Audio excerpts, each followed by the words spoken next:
Assalamualaikum warahmatullahi wabarakatuh. Nama diberi Nurul Nada Imani binti Wan Muhammad, nombor matrik 060198. Hari ini, saya dan rakan-rakan akan membentangkan tentang akidah berkaitan para Rasul, iaitu sifat wajib, sifat mustahil dan sifat harus serta dalil-dalil pada setiap sifat tersebut.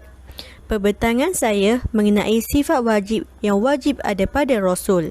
Sebagaimana yang diketahui, rukun iman keempat adalah iman kepada Rasul yang memberi maksud meyakini dengan sepenuh hati bahawa Allah SWT telah mengutus para Rasulnya untuk menyampaikan wahyu kepada umatnya. Dalam surah Al-Ahzab telah mengatakan bahawa para Rasul ditugaskan untuk memberi berita gembira dan peringatan agar manusia beriman kepada Allah SWT. Secara bahasa, Nabi bermaksud pembawa berita, sedangkan Rasul bermaksud utusan. Secara istilah, ada perbezaan pengertian antara Nabi dan Rasul. Nabi adalah seorang lelaki yang diberi wahyu oleh Allah SWT untuk dirinya sendiri, sementara Rasul ialah lelaki yang diwahyukan oleh Allah SWT syariat dan diperintahkan untuk menyampaikan kepada umat manusia. Tugas yang diberikan kepada para Rasul tidak mudah dijalankan oleh seorang manusia biasa. Secara umumnya, mereka memiliki keistimewaan sehingga dipilih oleh Allah SWT. Keistimewaan itu terlihat dari sifat-sifat khusus yang dimiliki. Sifat ini disebut dengan sifat wajib bagi Rasul. Sifat-sifat tersebut mempunyai 4, iaitu as-siddiq, amanah, tabligh dan fatonah. Sifat pertama ialah as-siddiq. Wajib bagi mereka bersifat benar, iaitu memberitahu perkara yang bertepatan dengan hakikat yang sebenar. Maka semua perkara yang mereka telah sampaikan daripada Allah SWT adalah berdasarkan kepada hakikat sebenar dan benar dalam perkataan-perkataan yang berhubungan dengan persoalan keduniaan. Yang dikehendaki dengan as-siddiq adalah benar pada dakwaan risalah kenabian dan benar dalam perkara yang mereka sampaikan daripada Allah SWT. Sifat kedua ialah amanah. Wajib bagi para Rasul bersifat dengan amanah, iaitu terpelihara, yakni al-ismah, maknanya terpelihara zahir dan batin mereka daripada melakukan maksiat. Mereka dipelihara secara zahir daripada melakukan zina, minum arak, menipu dan lain-lainnya daripada larangan yang zahir. Mereka juga terpelihara secara batin daripada sifat takbur, dengki, riak dan lain-lainnya daripada larangan-larangan batin. Setiap nas yang menimbulkan sangkaan bahawa salah seorang daripada Rasul melakukan maksiat mestilah ditakwilkan dengan takwilan yang baik. Sifat ketiga ialah tabligh. Wajib bagi para Rasul menyampaikan apa yang diperintah untuk disampaikan kepada makhluk. Mereka menyampaikan kepada makhluk segala perkara yang Allah perintah untuk disampaikan dan tidaklah para Rasul menyembunyikan walaupun satu huruf. Sebagaimana yang diriwayatkan dalam hadis bahawasanya Sayyidina Ali berkata, demi zat yang membelah biji dan melepas nafas, tiada yang disembunyikan kecuali pemahaman seseorang terhadap Al-Quran. Sifat yang terakhir ialah fatonah. Adalah wajib juga bagi mereka itu bersifat bijaksana, iaitu peka dan tidak lalai. Maksudnya, para Rasul memiliki kecerdasan dalam menjalankan amanah, tugas dan tanggungjawab sebagai seorang Rasul. Mereka mampu memahami persoalan umat sekaligus memberikan jalan keluarnya. Mereka juga mampu memberikan hujah bagi orang-orang yang menentangnya dan menanamkan kebenaran dalam hati orang-orang yang meragukannya. Sekian, itu sahaja daripada saya. Poin yang seterusnya akan diserahkan kepada rakan-rakan saya.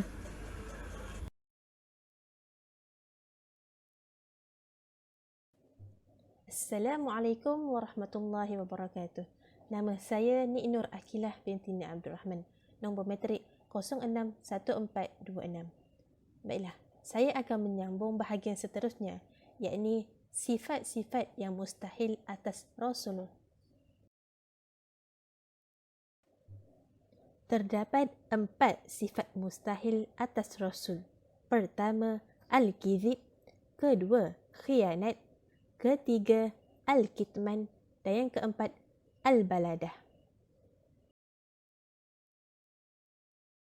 Yang pertama adalah al-kizib, iaitu pendusta atau pembohong.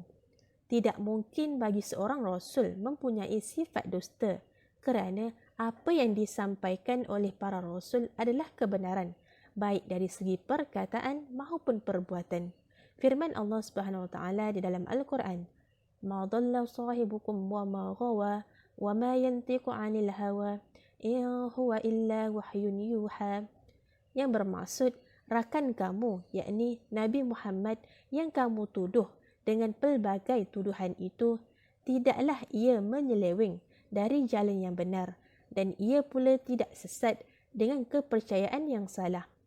Dan ia tidak memperkatakan, yakni sesuatu yang berhubung dengan agama Islam menurut kemahuan dan pendapatnya sendiri.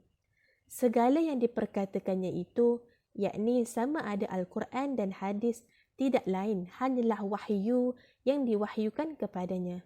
Surah An-Najm ayat 2 hingga 4. Yang kedua, khianat, iaitu tidak terjaga zahir dan batin mereka daripada melakukan maksiat. Seumpama berlaku pada mereka itu perbuatan zina, minum arak, takbur, dengki dan sebagainya. Firman Allah Subhanahu Wa Taala di dalam Al-Quran, "Ittabi' ma uhiya ilaika min rabbik, la ilaha illahu wa'arid 'anil musyrikin." Yang bermaksud, ikutilah apa yang telah diwahyukan kepadamu dari Tuhanmu. Tiada Tuhan yang berhak disembah melainkan Dia, dan berpalinglah dari orang-orang musyrik. Surah Al-An'am ayat 106. Yang ketiga, al-kitman, iaitu menyembunyikan apa yang diperintahkan untuk disampaikan kepada makhluk. Para Rasul tidak mungkin menyembunyikan kebenaran yang diperintahkan oleh Allah Subhanahu Wa Taala.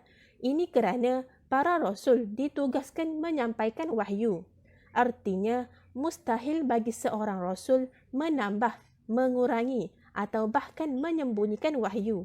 Firman Allah Subhanahu Wa Taala, "Qul la aqulu lakum indi khaza'in Allah wa la a'lamul ghaiba wa la aqulu lakum inni malak in attabi'u illa ma yuha ilaih qul hal yastawil a'ma wal basir afala tatafakkarun." Yang bermaksud, katakanlah Muhammad, aku tidak mengatakan kepadamu bahawa perbendaharaan Allah ada padaku, dan aku tidak mengetahui yang gaib, dan aku tidak pula mengatakan kepadamu bahawa aku malaikat. Aku hanya mengikuti apa yang diwahyukan kepadaku. Katakanlah, apakah sama orang yang buta dengan orang yang melihat? Apakah kamu tidak memikirkannya? Surah Al-An'am ayat 50. Rasul diberikan banyak anugerah dari Allah Subhanahu Wa Taala. Salah satunya adalah kecerdasan yang luar biasa. Jadi, tidak mungkin jika Rasul memiliki sifat baladah yang mengandungi arti bodoh. Kerana Rasul selalu dapat membimbing orang lain ke jalan yang benar. Firman Allah Subhanahu Wa Taala, "Khudhil afwa wa'mur bil urfi wa'arid 'anil jahilin." Yang bermaksud, terimalah apa yang mudah engkau lakukan dan suruhlah dengan perkara yang baik, serta berpalinglah, yakni jangan hiraukan orang-orang yang jahil, yang degil dengan kejahilannya. Surah Al-A'raf ayat 199. Jadi, mustahil bagi Rasul memiliki sifat-sifat tercela yang disebutkan sebentar tadi, kerana ada Allah Subhanahu Wa Taala yang menjaganya dari sifat-sifat tersebut. Itu sahaja daripada saya. Terima kasih. Sifat harus Rasul dan harus pada hak Rasul itu perkara berkaitan dengan sifat-sifat manusia yang tidak membawa kepada berkurangnya martabat mereka yang tinggi seperti sakit dan sebagainya. Harus bagi Rasul memiliki sifat yang dimiliki oleh manusia yang tidak menjejaskan dan membawa kekurangan pada martabat dan kebuaan mereka sebagai seorang Rasul seperti makan, minum, berkahwin, tidur dan sebagainya.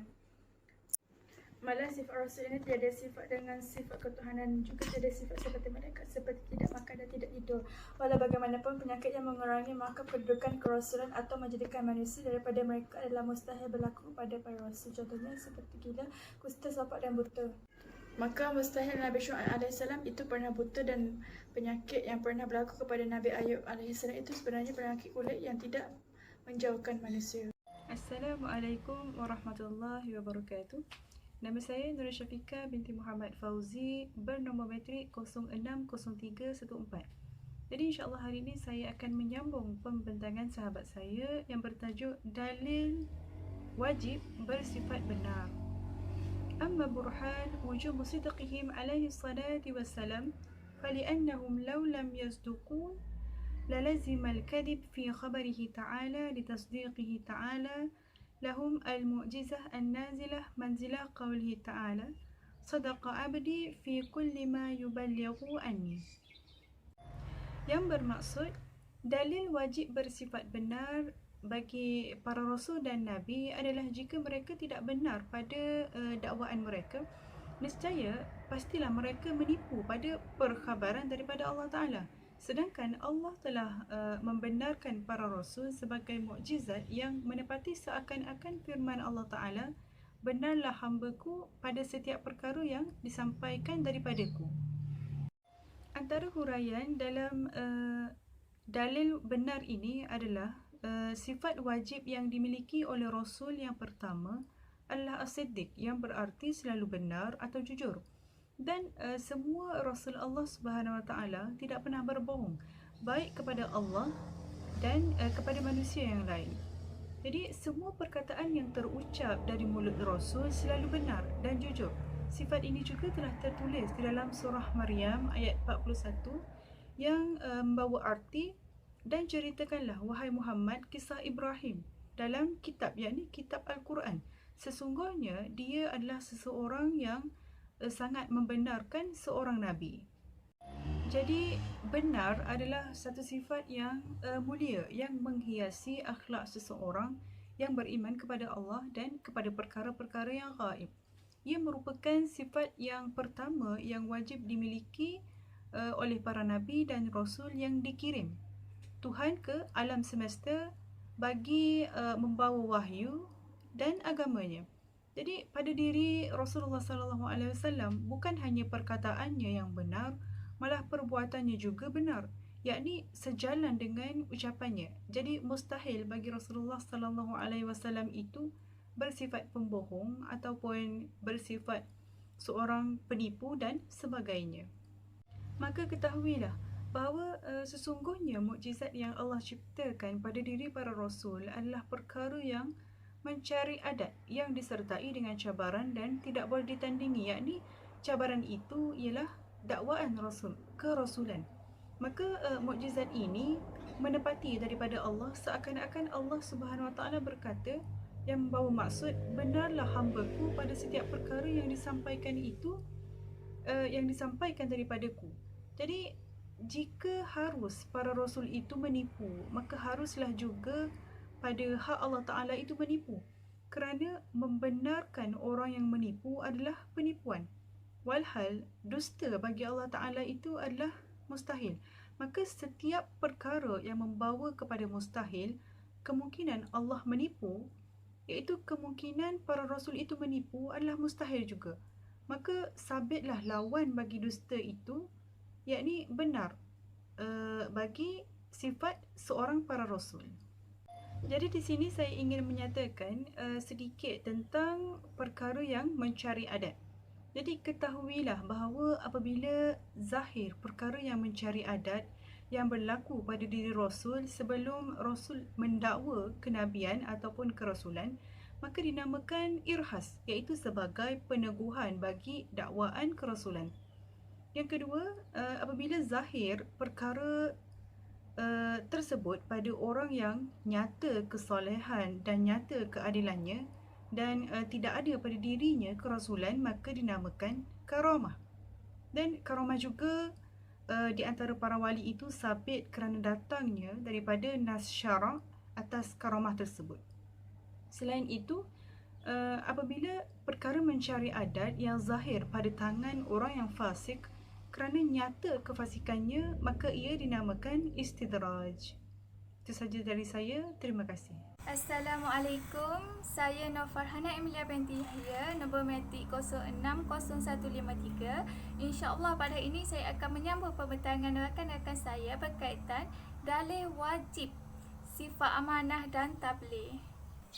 Wa amma burhanu wujubil amanati lahum alaihim salatu wassalam فلأنهم لا خوفوا بفعل محرم أو مكروه لانقلبوا محرم أو مكروه طاعة في حقهم لأن الله تعالى أمرنا بالاقتداء بهم في أقوالهم ولا يأمر الله تعالى بفعل محرم ولا مكروه وهذا بعينه هو برهان وجوب ثالث. Dalil wajib para rasul bersifat amanah adalah jika mereka khianat dengan melakukan perbuatan yang dilarang, nescaya bertukarlah perkara tersebut. Itu menjadi ketaatan pada had para rasul, kerana Allah Subhanahu Wa Taala menyuruh kita mengikuti para rasul pada perkataan dan perbuatan mereka. Sedangkan Allah Subhanahu Wa Taala tidak menyuruh melakukan perkara haram dan makruh, sebagaimana firman Allah Subhanahu Wa Taala ketika saudara mereka Nabi Nuh berkata kepada mereka, hendaknya kamu mematuhi suruhan Allah dan menjauhi larangannya. Dan sesungguhnya aku ini ialah rasul yang amanah yang diutus oleh Allah Subhanahu Wa Taala kepada kamu. Dalil sabitnya sifat amanah bagi para rasul alaihissalam adalah sesungguhnya jika mereka khianat dengan melakukan perkara yang haram atau makruh, nescaya kita pun akan disuruh mengikuti mereka pada selain yang dikhususkan bagi para rasul. Hal ini kerana keadaan kita disuruh untuk melakukan perkara yang haram dan makruh adalah tidak betul pada syarak. Tambahannya lagi, ini juga merupakan dalil wajibnya bagi sifat ketiga, iaitu dalil yang telah kita ketahui. Selain itu, antara dalil yang merupakan dalil bagi sifat tabligh ialah sebagaimana firman Allah Subhanahu Wa Taala, wahai Rasulullah, sampaikanlah apa yang diturunkan kepadamu dari Tuhanmu, dan jika engkau tidak melakukannya dengan menyampaikan semuanya, maka bermakna tiadalah engkau menyampaikan perutusannya, dan Allah jualah akan memeliharamu dari kejahatan manusia. Sesungguhnya Allah tidak memberi hidayah petunjuk kepada kaum yang kafir. Penjelasannya ialah jika para rasul tidak menyampaikan apa yang Allah Subhanahu Wa Taala perintahkan, maka mereka menyembunyikannya. Jika mereka menyembunyikannya, maka kita juga diperintahkan untuk mengikuti mereka. Menyembunyikan apa yang diperintahkan itu adalah diharamkan dan dicela bagi mereka yang melakukannya. Wahal Allah Subhanahu Wa Taala tidak menyuruh melakukan perkara yang haram dan makruh. Tambahannya lagi, tidak sah pada syarat jika kita melakukannya, lebih-lebih lagi jika yang melakukannya ialah para rasul. Maka sabitlah wajib bagi para rasul dengan sifat tabligh, dan itu merupakan i'tiqad yang dituntut. Itu sahaja daripada saya. Sekian, terima kasih. Assalamualaikum warahmatullahi wabarakatuh. Nama saya Nurhanan binti Muhammad Nasruddin, nombor matrik 061559. InsyaAllah pada hari ini saya akan menyambung perbincangan daripada rakan saya, iaitu dalil harus Rasul bersifat dengan sifat-sifat manusiawi. Dalil harusnya para Rasul bersifat dengan sifat-sifat manusia adalah penyaksian bahawa berlakunya perkara itu oleh orang yang sezaman dengan para Rasul dan sampai perkara ini kepada generasi seterusnya secara mutawatir. Dan selepas penyaksian itu tidak perlu lagi kepada penjelasan. Para Rasul juga sakit, makan dan juga berkahwin. Sebagaimana firman Allah Subhanahu wa taala dalam Al-Quran, Bismillahirrahmanirrahim, "Qul innama ana basyirum mislukum yuha ilayya annama ilahukum ilahum wahid." Maksudnya, katakanlah aku hanyalah seorang manusia seperti kalian yang diberikan wahyu kepadaku bahawa Tuhan kalian adalah Tuhan yang satu. Surah Al-Kahfi ayat 110. Namun, terdapat juga orang-orang kafir yang hairan mengapa utusan Allah itu berasal dari kalangan manusia. Ini berdasarkan firman Allah Subhanahu wa taala yang bermaksud, dan mereka berkata, mengapa Rasul ini memakan makanan dan berjalan di pasar-pasar?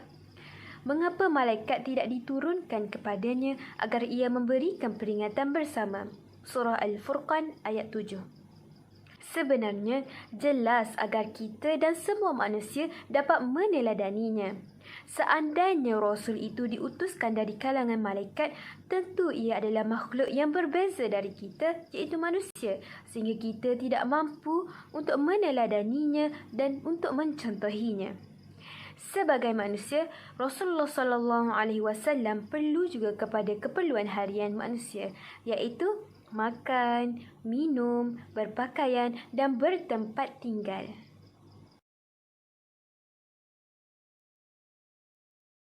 Baginda Rasulullah SAW juga kadang terjatuh kepada sifat manusiawi, iaitu lupa. Seperti saat baginda lupa terhadap salat yang seharusnya baginda lakukan 4 rakaat, baginda melakukannya 2 rakaat.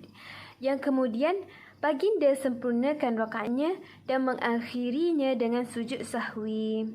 Rasulullah SAW bersabda, "Walakin innama ana basharun ansa kama tansawna fa iza nasitum fadhakkiruni."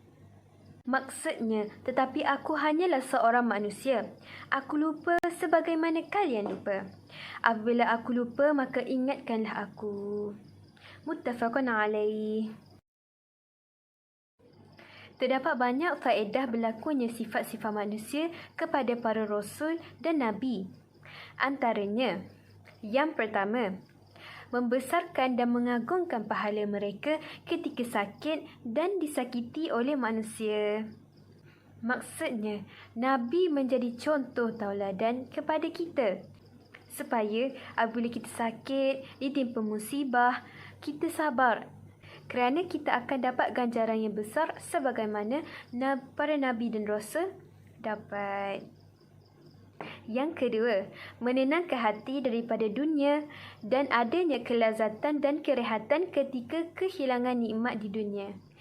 Apabila kita mengikut ajaran para Nabi dan Rasul, kita mengetahui bahawa dunia ini bukan selama-lamanya. Dunia hanyalah tempat persinggahan bagi manusia sahaja. Jadi, apabila kita kehilangan sesuatu di dunia, nikmat atau apa-apa saja di dunia, kita tidak akan bersedih. Kerana kita tahu tempat selama-lamanya adalah di akhirat. Yang ketiga, pensyariatan hukum. Seperti mana kita sedia maklum akan hukum berkaitan daripada lupanya baginda Rasulullah SAW dalam salat, dan kita mengetahui bagaimana salat dalam keadaan sakit dan keadaan takut, iaitu dalam keadaan peperangan, mengikut ajaran dan perbuatan Rasulullah SAW. Maksudnya, untuk memberi pengajaran kepada kita apabila kita, ini manusia, lupa akan dalam solat kita lupa, ada contoh daripada baginda Rasulullah SAW, dan itu adalah daripada hikmah mengapa Allah mentakdirkan Nabi lupa akan sesuatu adalah untuk mengajar kita, sebagaimana firman Allah Subhanahu wa taala dalam Al-Quran. Bismillahirrahmanirrahim. Laqad kana lakum fi Rasulillahi uswatun hasanah. Maksudnya, sesungguhnya bagi kamu pada Rasulullah SAW itu ikutan yang baik. Akhir kalam, Apabila orang yang berakal melihat dan mengetahui keadaan para nabi di dunia, maka dia akan mengetahui bahawa dunia ini tiada nilainya di sisi Allah Subhanahu Wa Taala. Kerana jika di dunia ini negeri pembalasan, maka sudah pastilah Allah Subhanahu Wa Taala memberikan para rasul itu ganjaran yang banyak, kerana mereka lah makhluk yang paling banyak beribadah dan paling kuat ketaatannya kepada Allah Subhanahu Wa Taala. Itu saja daripada kumpulan kami. Terima kasih.